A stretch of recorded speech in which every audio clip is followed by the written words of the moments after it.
Well, there'd be a lot of rubbish on them because they have no way to take out their rubbish, right? There's not trash service. The first time we came up, that was what they asked us for, was trash bags.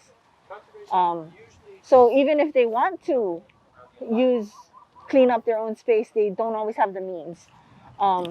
So it'd be pretty messy. It'd be pretty bad.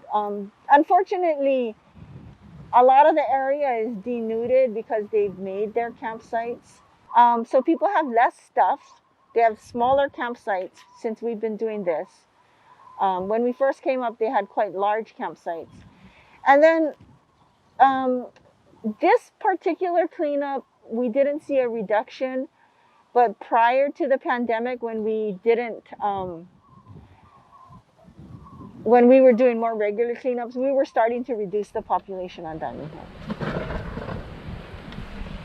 We would have a big problem, and it would be difficult for agencies like DLNR, DHHL, the University of Hawaii, to do the cleanup and storage.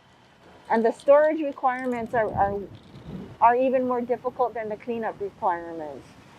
So having a contractor do that is very helpful, and then it doesn't come out of our operating budget. If it came out of the operating budget, state parks would take a big hit because they're one of the biggest users of our cleanup crew. And they would have to contract that all out themselves. And so prior to us starting this, Diamond Head, they contracted 3 times to have the area cleaned. So yes, we are worried.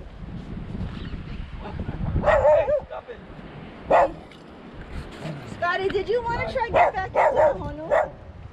They're not going to move out just because we cleared them, but if we keep working, if we keep having the outreach directed towards them, and we periodically come out with enforcement, eventually they'll start moving. But it's a bigger problem, right? There's some long-term systemic economic issues that are hard to deal with as well.